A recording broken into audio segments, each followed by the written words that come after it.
Welcome to The Explainer. Today, we're diving into a mind-bending historical reality that's going to completely shatter your modern assumptions about governments, warfare, and the very origins of the state.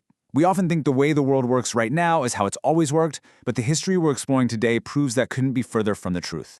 So, let's kick things off with a pretty provocative question. Who actually holds the monopoly on war? Do only national governments have the inherent right to wage it, or is that just a temporary illusion we've all kind of accepted over the last century or so? It's something you probably take for granted. If an army is marching, a president or a prime minister ordered it, right? Well, historically, that is a very recent invention. And this brings up a huge cognitive dissonance, because today we absolutely expect an army to be under strict government control, restricted by borders and managed by a centralized bureaucracy. But jump back to the 18th century and you've got corporate armies. These guys were totally profit-driven, utilizing completely unauthorized violence. Coercion was literally treated as just another commodity on the international market. You could buy extreme violence the exact same way you'd buy a crate of sugar or tea.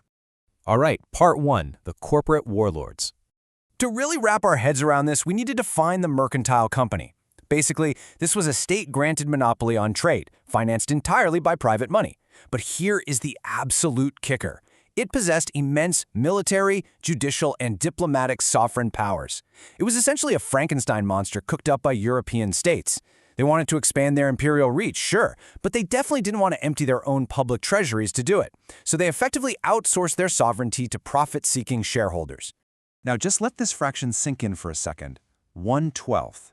The Hudson's Bay Company, which is one of the most famous of these mercantile beasts, grew so large that it unilaterally governed 1/12 of the entire Earth's surface. Think about that. We're talking about a corporate kingdom exceeded in size only by the empires of Russia, Britain, and the US. And the whole thing was run by a board of directors. So the really crucial takeaway here is that this wasn't just some friendly trading post out in the snowy wilderness. Nope. Their 1670 charter handed them the absolute right to administer both civil and criminal law over anyone in their territory. They were fully empowered to hire their own private armies and navies, build heavily fortified military outposts, and, incredibly, they had the authority to independently make peace or wage war with non-Christian peoples. They were an independent nation in literally everything but name, driven entirely by profit margins. And to grasp just how much autonomy they had, get this. Back in 1741, when official British Royal Navy ships arrived at a company fort, the company's factor immediately fired a volley across the ship's bows. Seriously, a private corporation fired live ammunition at its own home country's military just to fiercely defend its private property.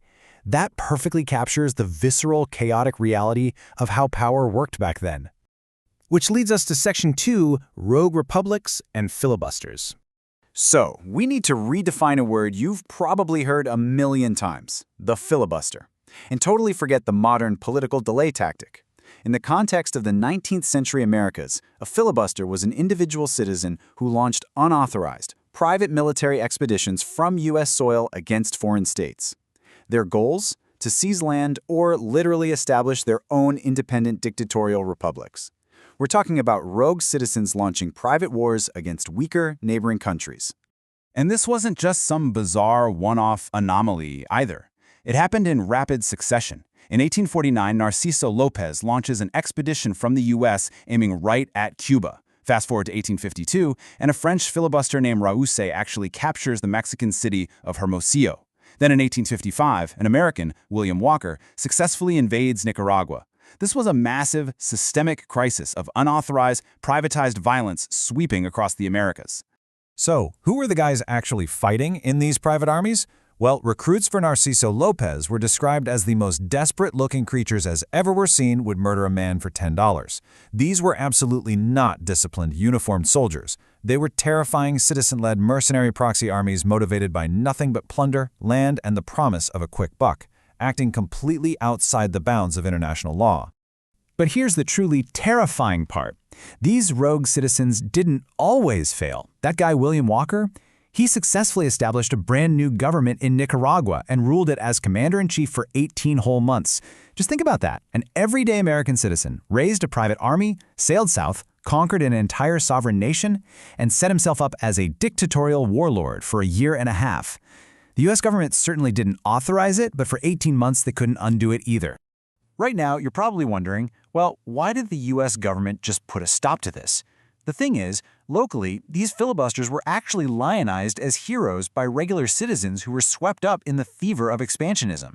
When the federal government tried to prosecute them, local grand juries just flatly refused to indict them. On top of that, state politicians were actively financing and supporting these illegal expeditions. And honestly, the central federal state was just too weak at the time to enforce neutrality.